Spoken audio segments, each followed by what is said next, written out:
The ongoing question, how do I get my kid into tennis? And once he's in, what do I do?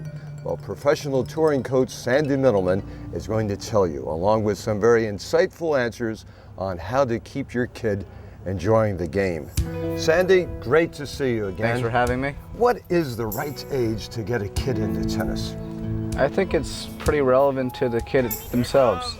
I think it can be anywhere from 4 to 7. I think if they show some kind of athletic ability and they seem eager, if they're around it and they seem interested, then give it a shot.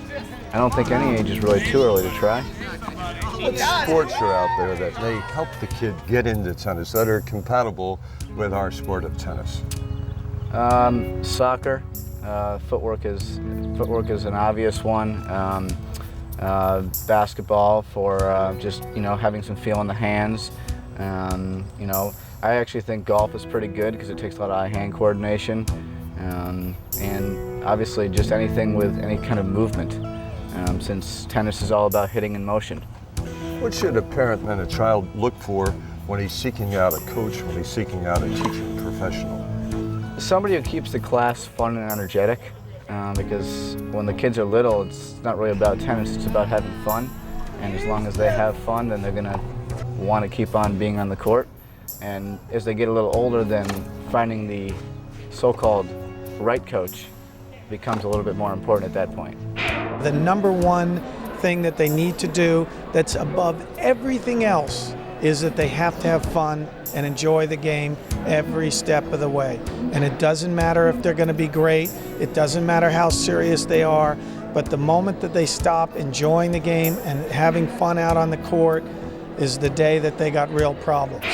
What should a parent, what should a child experience on that first time out on the tennis court with the coach? Just the coach making the child feel at ease, having a certain kind of connection or communication. If they have to kind of force the communication because it's just not easy, then that's usually not a good sign. And just how he connects with you as as a family, I think is important, he or she. What's the best way for a parent to get the kid going? He doesn't have contacts with club pros, but he wants to get his child or her child into tennis. Well, I think in most places in the U.S. they have the tennis welcome centers now, as well as obviously pretty much every city is going to have grassroots programs. So anyway, you can go to the local club or the local park. You should be able to find something that suits your needs. Let's talk about the commitment that a parent needs to make, that a child has to make. What is it? It's a lot. I think it's a team effort. When children start playing tennis, they need all the support they can get. I had a lot of support from my mom and dad. You need somebody to take you to practice, somebody to motivate you on the weekends to not watch cartoons all the time. So nowadays, parents are very involved, which I think is a good thing. Tennis is so different than pretty much every other sport, especially the team sports.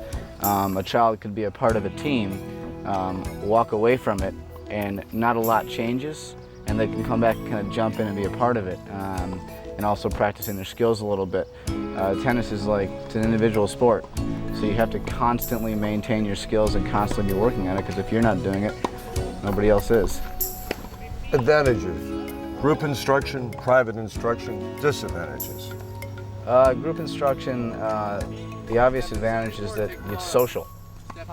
So I think that depending upon the kid's ability level and age and interest, being out there with your friends and keeping it fun, and obviously some intensity is also good as well. But I think if you have some higher goals, then you need a lot of one-on-one. I don't think anything can replace the time you spend one-on-one with a coach. A lot of people have given you advice along the way. Now it's time for you to give advice to kids and parents coming up. It may sound a little redundant, but there's no substitute for hard work. I mean, that's the one thing you can't control is how hard you work. So that's about it.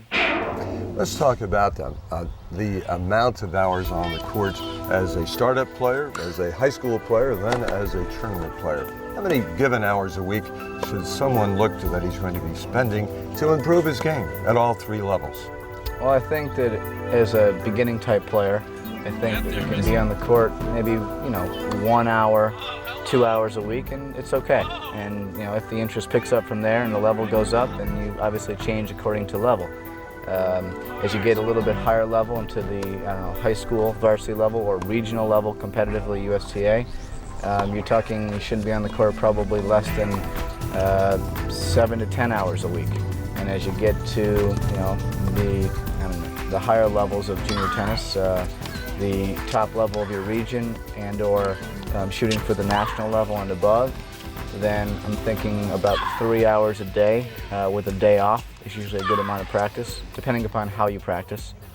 How does a youngster get into lead-up forms of competitive tennis? First thing you have to do is you have to get yourself a USTA membership. That's primary. You know, every town has some kind of local tournament.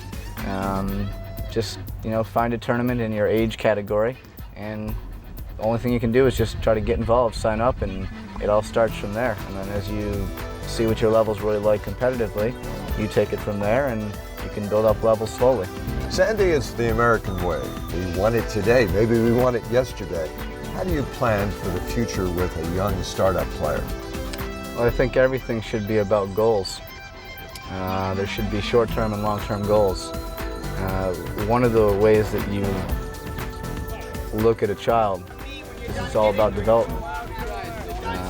I look at kids differently based upon whether they tell me they want to be at one level versus the other. If they want to be really good, then it's all about developing their whole game as well as their mind, and obviously their physical, and that takes time. If you're worried about your ranking every week, then that's going to be pretty detrimental to your development.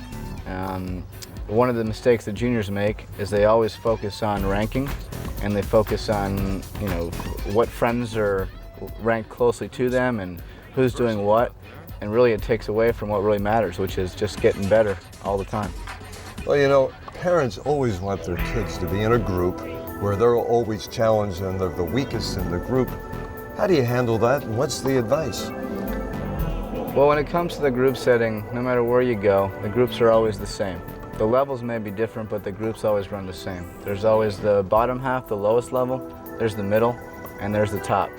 Every parent wants their child to be obviously playing with the best kids on the top court, but there's always has to be an understanding that in tennis, you can play so many different levels in the tournament, and you have to be able to win against every kind of player. So, no matter where I've ever been, at whatever club I've been at or program, I've always tried to emphasize that it doesn't matter who you hit with, as long as you focus on the ball, because at the end of the day, everything is about styles and matchups in tennis. The players that you want to avoid practicing with are probably the same players you don't like playing against when you compete. Tough task. It's always easier to play up a level than it is to maybe play down a level. So part of it is your mental outlook. Parents will often say to us, you know, I want my kid to be challenged. And I said, well, you know, your child is playing in this particular group level. No, but my child, you know, is better if they get challenged. And I always explain to them, I say, you know, what happens if you insist that we have your child play up rather than at his own level, what he learns to do is to be a very good loser. And that's what the worst thing can happen to you. We know that if for a young player to develop, you need to win 2 matches and lose 1. Win 2 and lose 1, and then your game is an upgrade rate. If you win too frequently, then the competition isn't strong enough. But if you lose all the time, you just become a very good loser. Let's talk about the parents who may want it just a little more than the player. Your advice, and how do you best handle that? Ooh, tough situation. It's all about the player. If the player wants it, everything is possible. If the player is like playing because it's fun and they enjoy it, but the parent is pushing it maybe too much and it's really not what they want, then it's just all going to be problems. One problem after another. Don't equate your love for your child based on their tennis ability. Parents quite often, when a young player comes off the court, say, yay, you won, let's go have an ice cream. Or when the player comes off the court and he lost, says, okay, go to bed without dinner tonight. You know, I think don't let your love for your child be influenced by the tennis results. You know, it's very difficult for a parent to watch his or her daughter out on the court and lose and be losing with keeping your emotions in check. Your comments on that, Sandy? As far as watching your son or daughter compete, just understand that when they go out there, it's tough enough for them. You don't have to make it worse. The more emotion you show, the more difficult it becomes.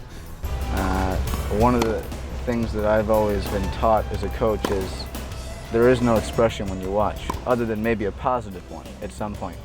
No negative expressions, no body gestures, nothing. When you watch coaches on the tour, on TV, sitting in the box, watching their players, the only time they really ever change expression, most of them, is when it's for positive. Very rarely will they show negative. They may not feel great, but you have to show the player when they look up at you that everything is okay. Very important. You've got a player in a match and he's losing.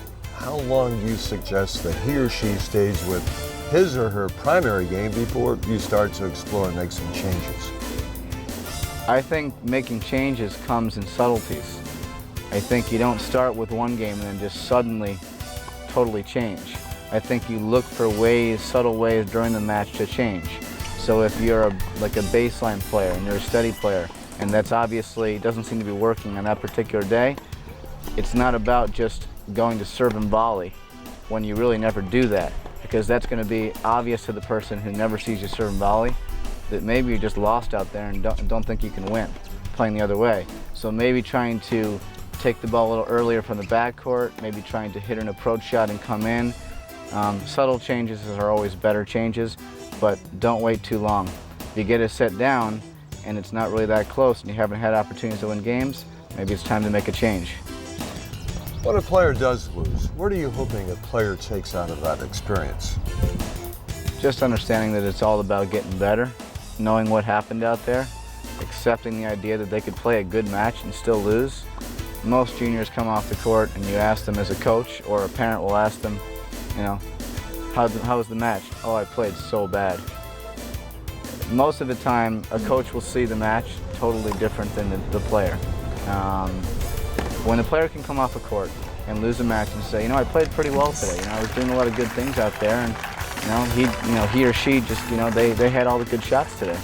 Then you know that they're getting better mentally and physically. You know, it is a very difficult time right after the match and your child loses. And you want to comfort the child, but you're also disappointed for the child, and you're hurting, the child's hurting. Your advice on how to handle a child right after a loss? I'm usually a big believer in let the kid be by themselves for about 15, 20 minutes, maybe a half hour. Just let them do their thing. Usually if you let them cool down, talk to the coach usually has a way of settling them down and easing them into feeling, oh, okay, it wasn't that bad, it's just a tough day, everything is okay. Then the parent can kind of jump in and go from there. But a lot of times the parents kind of get right on them, and believe me, if you've ever been competitive. But the parent wants the best thing for his kid. Yeah, the parent wants the best thing. We all want the best thing for the kid, the parent or the coach. But usually if you're a competitor, there's a lot of adrenaline going when you walk off the court, and it's not really positive adrenaline. So try not to forget that. Give them a little bit of time.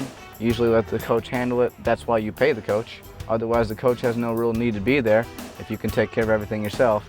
And then everything should be okay, and they should be ready to kind of open up as time goes. And this is a sport after all. It's only a game.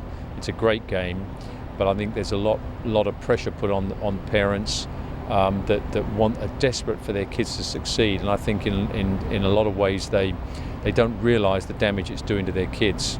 It ends up a lot of times ruining their relationship with their kids, putting too much pressure on the kids. In the end, the kids quit the game, and it becomes a vicious sort of cycle, which I think could be avoided if parents were a little bit more sensible. How important are professional tennis role models for junior players, and what do you recommend a kid looks for when looking for a role model? I think they're hugely important. In society today, we always look for role models, and I don't think that there's probably any better than an athlete. I think teachers may be the exception, but I think athletes are great role models, and I think tennis players are probably the best. because I think that the tennis is a sport where it's so physically, mentally, and emotionally demanding with such a long season and the way they carry themselves. I think you should just look for somebody who carries themselves with class. Just somebody who can accept losing the same way they accept winning, be gracious when they lose. You know, one of the best things about listening to player interviews on TV, if you watch tennis, is that the top players always respect the opponent. They don't always say, oh, well, it just wasn't, you know, I didn't play well today, and, you know, I should have won that match, I shouldn't lose to that player. It's not about the player, it's about, they say, oh, they were too good today, they had all the right answers, I tried this, I tried that, but they just, you know, they were too good, and I think that that shows a lot for the kind of person they are and the character. Preparing for a tournament, what are some of your thoughts on how to get ready for a kids tournament early in the week leading up to the day of the event? Well, if you have a tournament on the weekend, in the beginning of the week, you maybe want to focus with your coach on one particular, I don't know, shot that you've been working on. And maybe that shot is a shot you can use to maybe set up your strength. And once you've, I don't know, gone through and gotten some rhythm with that particular shot, you know, in the next couple of days, you maybe want to try to emphasize that within some kind of tactical situation in a drill setting, live ball, like hitting with a practice partner or a sparring partner, and maybe part of that last day or two, maybe a couple of practice sets and see how well you can use that shot in different situations. And you always want to make sure you're competitively ready and focused to go play. You know, a lot of kids are faced with this. They're playing junior tournaments. There's a shortage of courts. There are a lot of kids in the early rounds. They can't get warmed up early. They can't get a lot of practice prior to the match. What are your thoughts on how to handle that mentally and still go into the match strong? Well, I think that there's all sorts of ways to warm up and be prepared. One of the typical things is, oh, I couldn't get a court, so I couldn't get myself warmed up, so I just went out there, you know, as is, cold. There's no excuses. Everyone's in the same situation, and occasionally somebody may get a court and you may not. But if you prepare for the tournament properly, you should be ready to go when the first ball is struck. Take a run, jump rope, listen to music and take a run. There's so many ways. I mean, if you look at the way some circuit level tennis is, they're not in the most glamorous places. They don't always have the courts. They don't always have the nice gym. But they always warm up, men and women. So if they can do it, you can do it. Sandy, let's talk about how to play into a match. Should a child go out there and try to reach peak at 100% first point, second point, first game of the match, or slightly phase into it? I think a lot of it depends upon style. I think each kid is a little bit different. Some kids are slow starters. They need to hit a lot of balls to feel like they're comfortable and into the match. Some kids are like the kind of the bang bang players. Everything is big and everything is quick. And those aren't always the easiest players to, number one, play, and number two, to get a rhythm.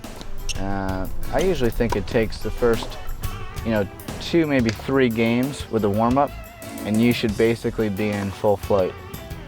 That's the greatest lesson he taught, and I think a few examples of that is my dad telling me, take the ball early, swing as hard as you can, I don't care if it hits the fence, one day they're going to go in, just hit enough of them. There are 2 definite schools of thought. Start the kid under a controlled situation, try to master the control, get some fundamentals down.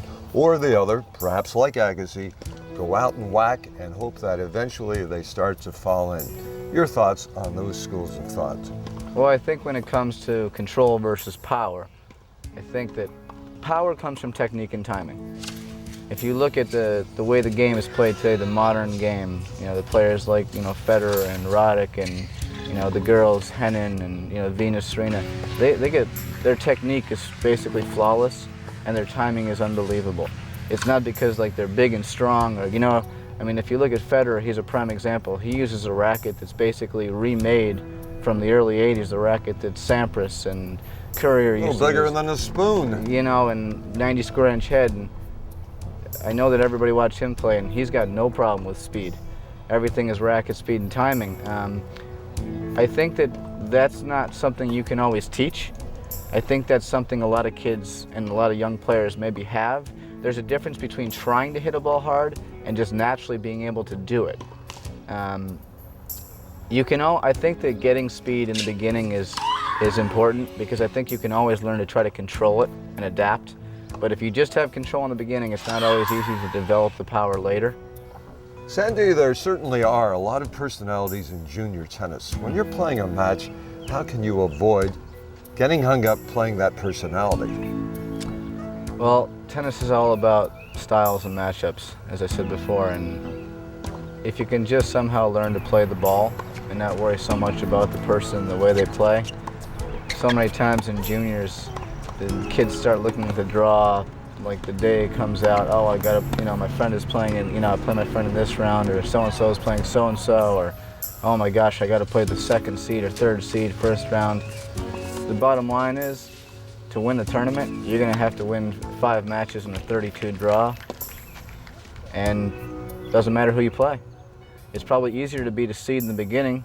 As you get a little bit closer to the end, seeds get tougher, and that's why they're seeded where they are. Sometimes a kid can be overly obsessed with this game. How do you handle that? Trying to keep it real, make sure that they're working hard, focused, but also relaxed, enjoy the process of it, and make them understand that if they just relax a little bit and get better, then it'll become more fun. But if they get obsessed, it gets a little bit shaky, and usually that tends to lead to obviously problems on and off the court. No matter what you do, every tournament you play, you're gonna lose unless you win the whole thing. And the hardest thing to do in tennis at any level, I believe, is to win the last point of a tournament. It doesn't matter how good you are. Pro level, a lot of emphasis on nutrition, diet. What about juniors? I think there still should be an emphasis on that. Juniors are in school, so health and nutrition should definitely be a part of what they're learning weekly anyways, to some degree. And if they do play some other sports, obviously it should be implemented into them by other coaches as well. But in the way the game is played today, the modern game, if you want to reach the top of any kind of junior level, national, international, maybe beyond that, you got to be fit. You can't play this sport anymore at a high level without being fit. And besides being a great tennis player or a really good athlete, it's just good for you physically. Sandy, let's talk about other sports. Okay. To advance with your tennis, one sport tennis or multiple sports? I think initially multiple sports is good because it works on different skills. Multiple sports is also good because when the child participates in a team sport, I think there's so much less pressure. One of the reasons why tennis is so tough is because it is one-on-one. And that's one of the things I love about it. I love when the kid can go out on the court and they can figure things out for themselves. It's tough out there, but I also know that when you coach a child, and boy or girl, and you sit there on the sidelines and you watch them play, and you watch them go through a tough match but figure out a way to get through, for me that's always more satisfying for both the player, their development, and as a coach, than if they ever win a match routinely, like 6-2, 6-2, because that doesn't always show you how good you are and how much better you're getting. To get to the top of any level, regional, national, pro, there are sacrifices. What sacrifices should a parent, should a player expect to make? Tough question. Lots of them. Probably not going to have as extensive a social life as you had before. Many things in the family might have to change. A lot of travel. That's one of the parts about tennis I think that initially is tough.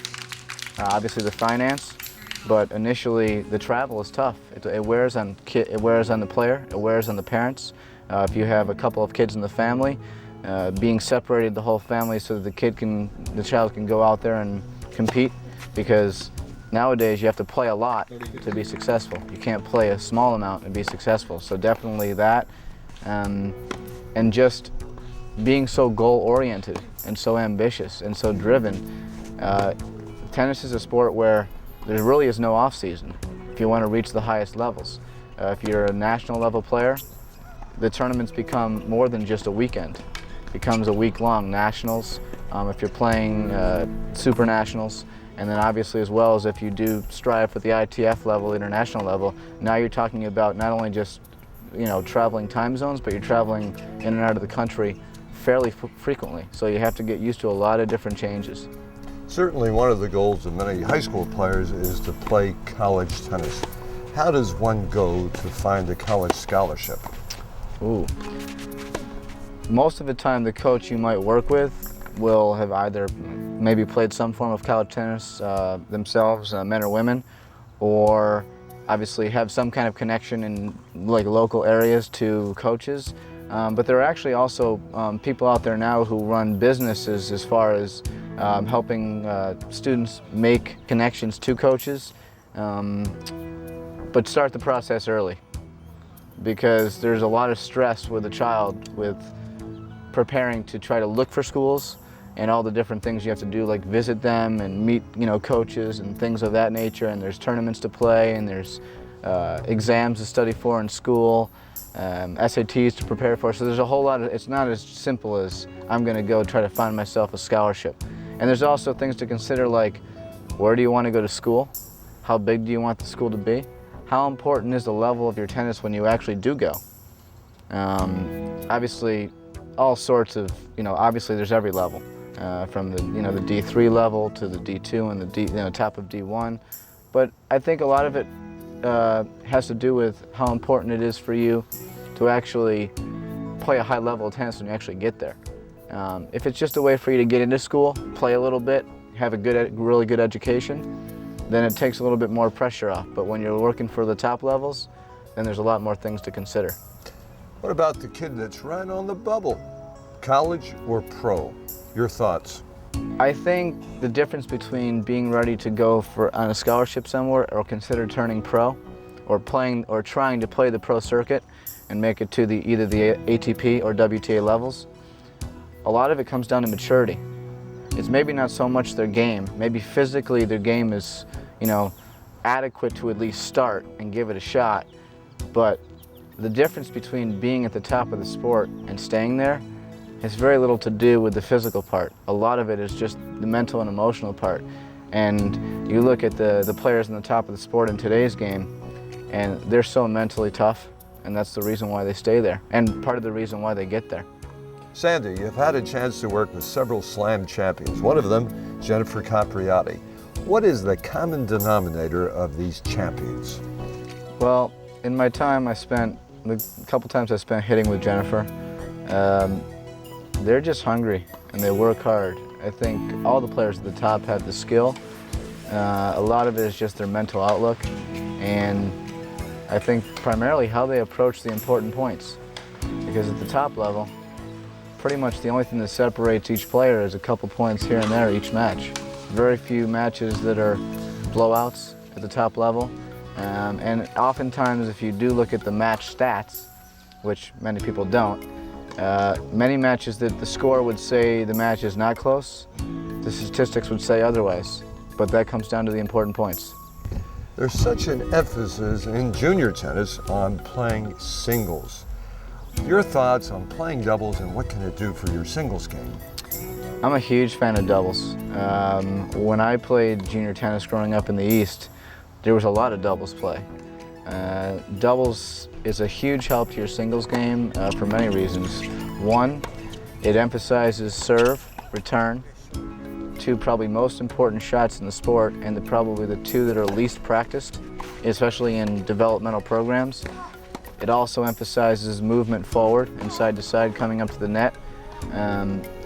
Especially when you're looking to maybe get a scholarship someday in college tennis, coaches always want somebody who can play doubles more than somebody who can play singles. Everybody plays singles, so that means that anybody can, for the most part, but not everybody is a good doubles player. And they're probably looking for somebody who can adjust between partners, because that's a rare thing also. Junior tennis, gender practicing with gender, boys, girls, your thoughts? I think it's a good idea. I think that in programs, especially, during programs, I think that boys can get a lot out of hitting with girls. I think girls tend to be a little bit more rhythmatic in their play, a little steadier. Definitely move well from the baseline, since that's where they spend a lot of their time anyways. And I think the girls obviously in return can get a lot from hitting with the guys, because they maybe play a stronger ball that they're not used to seeing, so that might make the ball they see against another girl a little bit easier to hit, as well as it kind of keeps it relaxed. Yeah, so I think it's definitely a good idea, and I think that the game maybe changes the way you see it a little bit, so I think it's good. Sandy, I can't tell you how enjoyable this has been with you. It's been my pleasure. Your closing thoughts on kids and parents in junior tennis. Most important, the kids gotta love it. It can't come from the parent.